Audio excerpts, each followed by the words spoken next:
여러분 알다시피 요한복음은 21장으로 되어 있는데 놀랍게도 13장이 뭐예요? 최후의 만찬하는 장면입니다. 그러니까 마지막 저녁이 13장 거기서부터 발 씻는 장면에서부터 뭐 15장, 16장, 17장의 기도까지 쫙 해가지고서 21장까지 죽으시고 부활한 내용까지 13장부터 바로 시작돼요.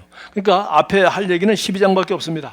그런데 12장도 여러분 아시다시피 마태, 마가, 누가복음서에는 나온 얘기는 별로 우리 떡 5개로 5,000명 먹인 거 그 얘기 외에는 별로 중복된 얘기 거의 없습니다. 뭐 자기가 정말 새로운 각도에서 다른 복음을 쓴 것이죠. 그런데 놀랍게도 예수님이 수많은 뭐 나병 환자도 고치고 그런 뭐 소경 눈 먼 사람 눈뜨게 하는 것은 뭐 한두 사건이 아니지 않습니까? 그런데 오늘 여기 이 실로암 물에 샘에 가서 눈을 씻고 온 이 사람의 얘기는 아주 다른 성경에는 전혀 없습니다. 여기만 나오는데 그것도 1절부터 아주 평범한 눈 뜨는 사건인데 41절까지 긴 얘기를 자세하게 기록해 놓았어요. 그러면서 예수님께서 내가 바로 세상의 빛이다. 바로 지금 예수님이 세상의 빛이니까 그냥 이런 빛 얘기만 하는 게 아니잖아요. 그죠? 지금 소경이 물리적으로 눈을 볼 수 없는 시각장애가 된 사람이 눈을 뜬 것은 사실이지만 지금 시각장애자가 눈을 뜬 얘기만 하는 것이 아니라 바로 뭐예요? 예수님이 세상의 빛으로 오셨음에도 불구하고 그를 돌로 쳐 죽이려고 하고 그리고 오늘 여기서도 이 눈뜬 사람한테 계속 정말 그 눈뜬 사실은 인정하지 않을 수 없지만은 그야말로 안식일을 범했다는 것 때문에 예수를 계속 이렇게 잡아놓고 비판하고 책 잡으려고 하는 사람들의 이야기가 계속 41절까지 진행되고 있어요. 그래서 뭐 더 이상 길게 얘기할 것 없이 이것은 바로 우리의 그 눈을 열어주는 것, 영적인 눈을 열어주는 것, 그리고 우리의 마음의 생각을 바꿔주는 것, 이런 것에 대한 전체적인 얘기죠. 예수님이 내가 세상의 빛이다.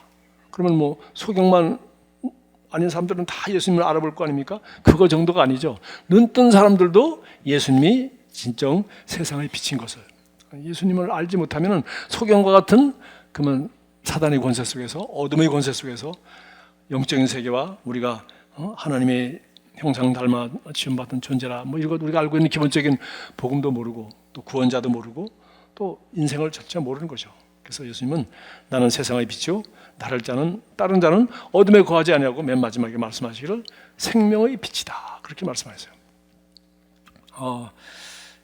자, 이게 제가 참 이 말씀을 보면서 이게 도대체 그러면은 뭐 일반적으로 눈 뜨는 것도 뭐 여기서 중요하지만은 이 얘기가 강조하고 있는 것은 결국은 인간이 정말 깨닫는 것 그리고 새로운 계시가 열린 것 이런 것을 말하는 거죠.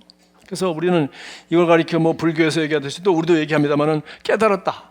나도 이제는 알았다. 뭐 그 정도가 아니라 성경은 우리가 늘 얘기하다시피 지혜와 계시의 영을 주사 하나님을 알게 하시고 그러니까 성령만이 우리로 하여금 우리 눈이 지금 영적인 눈이 어두워져 있는데 우리가 거듭날 때 혹은 성령의 역사를 따라갈 때 우리는 뭐요?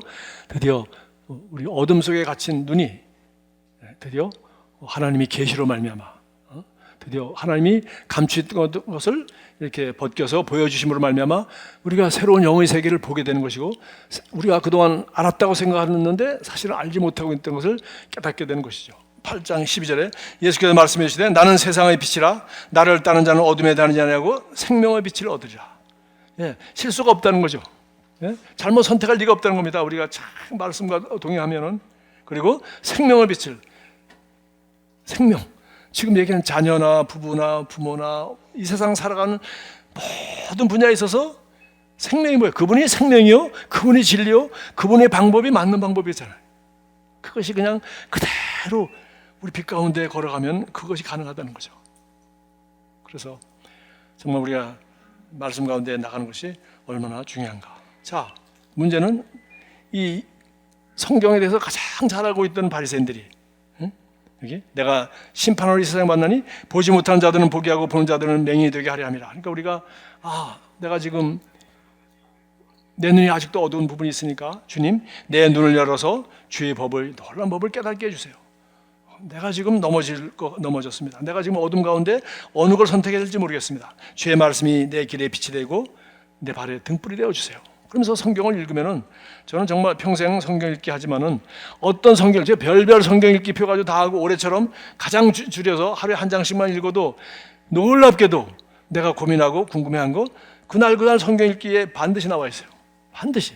예, 그냥 내가 이 읽기표대로 했는데 여기 내가 궁금한 게 거기 답이 있잖아요.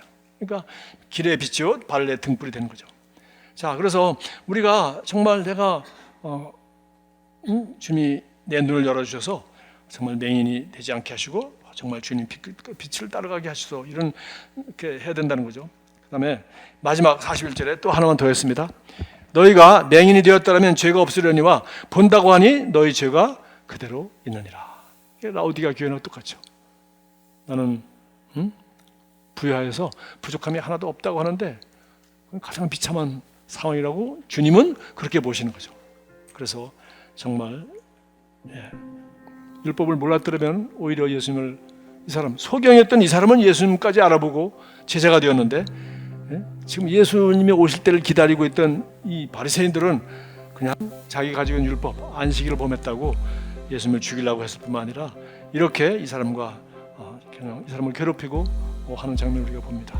그래서 정말 오늘 우리 9장 이 요한이 12장밖에 안 되는 이 간단한 내용에 왜 이 평범한 소경의 눈뜬 장면을 이렇게 기록했을까? 그건 바로 우리가 일평생 동안 정말 지혜와 계시의 영을 주사 하나님을 알게 하시고 또 우리 삶의 모든 분야에서 정말 예수님이 걸어가는 그 길을, 그가 바로 길이 되고 진리가 되고 생명이 되는 길, 그 길을 우리가 걷기로 작정할 때 저와 여러분은 정말 어떤 후회도 없는 그런 삶을 살게 될 것이에요. 자고간 예수님은 완전한 빛 가운데 걸어가셨어요. 그 예수님이 우리에게 모델로 계시고 그분이 우리의 생명과 진리와 길이 되셨어요. 그리고 우리에게는 정말 예수님도 가까이 하기 어려웠던 이런 구약 성경과 그리고 놀라운 성경이 있습니다. 저와 여러분이 정말 성경을 읽어가면서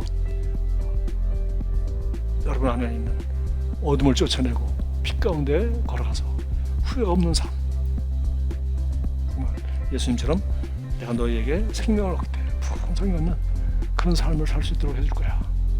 그런 주님을 따르는 제자의 삶을 살게 되기 바랍니다.